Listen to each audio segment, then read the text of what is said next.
US ਦੀ ਕਾਂਗਰਸ ਨੇ Ukraine ਨੂੰ ਨਵੀਂ ਏਡ ਦੇਣ ਤੋਂ ਇੱਕ ਹਿਸਾਬ ਦੇ ਨਾਲ ਨਾ ਕਰ ਦਿੱਤੀ ਆ। ਜਿਹੜੀ ਵੋਟ ਕੀਤੀ ਗਈ ਆ ਫੇਲ ਹੋ ਗਈ ਆ ਤੇ ਕਹਿੰਦੇ ਵੀ ਨਵੀਂ ਯੂਕਰੇਨ ਨੂੰ ਜਿਹੜੀ ਜਾਣੀ ਰਾਸ਼ੀ ਆ ਉਹ ਯੂਐਸ ਕਾਂਗਰਸ ਦੇ ਵਿੱਚ ਦਮ ਤੋੜਦੀ ਨਜ਼ਰ ਆ ਰਹੀ ਹੈਗੀ ਆ। ਬਿਲੀਅਨਸ ਆਫ ਡਾਲਰ ਦੀ ਨਵੀਂ ਜਿਹੜੀ ਸਿਕਿਉਰਿਟੀ ਏਡ ਯੂਕਰੇਨ ਨੂੰ ਘੱਲਣੀ ਸੀਗੀ, ਪਰ ਇੱਥੇ ਕਹਿੰਦੇ ਵੀ ਰਿਪਬਲਿਕਨਸ ਦੇ ਦੁਆਰਾ ਉਹਨਾਂ ਨੇ ਇਸ ਨੂੰ ਬਲੌਕ ਕਰ ਦਿੱਤਾ ਆ। ਸੈਨੇਟ ਰਿਪਬਲਿਕਨਸ ਨੇ ਯੂਨੈਨਿਮਸਲੀ ਵੋਟ ਕੀਤਾ ਵੀ ਇਹ ਜਿਹੜੀ ਐਮਰਜੈਂਸੀ ਸਪੈਂਡਿੰਗ ਬਿੱਲ ਆ ਇਸ ਨੂੰ ਬਲੌਕ ਕੀਤਾ ਜਾਵੇ। ਇਸ ਦੇ ਵਿੱਚ 110 ਬਿਲੀਅਨ ਡਾਲਰ ਦੇ ਫੰਡ ਯੂਕਰੇਨ, ਇਜ਼ਰਾਈਲ ਤੇ ਹੋਰ ਜਿਹੜੇ ਸਿਕਿਉਰਿਟੀ ਨੀਡਸ ਆ ਉਸ ਦੇ ਲਈ ਰੱਖੇ ਗਏ ਸੀ। ਰਿਪਬਲਿਕਨਸ ਦੀ ਮੰਗ ਸੀਗੀ ਵੀ ਇਸ ਨੂੰ ਜੇ ਪਾਸ ਕਰਨਾ ਆ ਤਾਂ ਇਹਦੇ ਵਿੱਚ ਜਿਹੜੀ ਸਦਰਨ ਬਾਰਡਰ ਦੇ ਉੱਤੇ ਮੈਕਸੀਕੋ ਦੇ ਨਾਲ ਜਿਹੜਾ ਬਾਰਡਰ ਆ ਇਮੀਗ੍ਰੇਸ਼ਨ ਦੇ ਲਈ ਵੀ ਹੋਰ ਜ਼ਿਆਦਾ ਕੰਟਰੋਲ ਹੋਵੇ, ਉਹਦੇ ਲਈ ਵੀ ਰਾਸ਼ੀ ਇਸ ਦੇ ਵਿੱਚ ਮੁਹੱਈਆ ਹੋਣੀ ਚਾਹੀਦੀ ਹੈਗੀ ਆ। ਇਸ ਦੇ ਨਾਲ ਇਹੀ ਆ ਵੀ ਜਿਹੜੇ ਡੈਮੋਕ੍ਰੇਟ ਪਾਰਟੀ ਦੇ ਹੁਣ ਜੋ ਬਾਈਡਨ ਨੇ ਪ੍ਰੈਜ਼ੀਡੈਂਟ ਨੇ, ਇਹਨਾਂ ਨੂੰ 2023 ਤੋਂ ਪਹਿਲਾਂ ਪਹਿਲਾਂ ਇੱਕ ਹੋਰ ਕੋਸ਼ਿਸ਼ ਕਰਨੀ ਪੈ ਸਕਦੀ ਆ ਯੂਕਰੇਨ ਨੂੰ ਰਾਸ਼ੀ ਜਿਹੜੀ ਆ ਉਹ ਘੱਲਣ ਦੇ ਲਈ।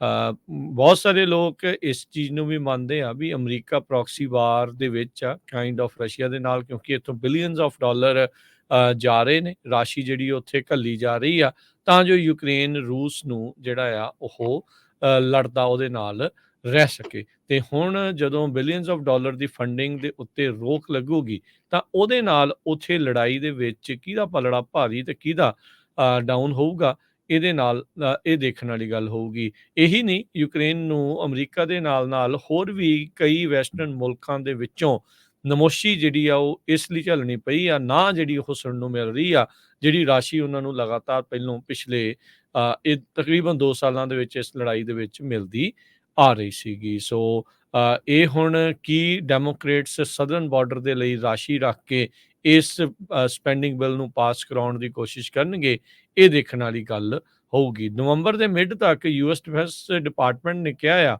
ਵੀ ਜਿਹੜਾ 62 ਬਿਲੀਅਨ ਡਾਲਰ ਦਾ ਸਪਲੀਮੈਂਟਲ ਫੰਡਿੰਗ ਉਹਨਾਂ ਨੂੰ ਦਿੱਤੀ ਗਈ ਸੀ ਉਹ 'ਚੋਂ 97% ਆਲਰੇਡੀ ਯੂਜ਼ ਹੋ ਚੁੱਕੀ ਆ।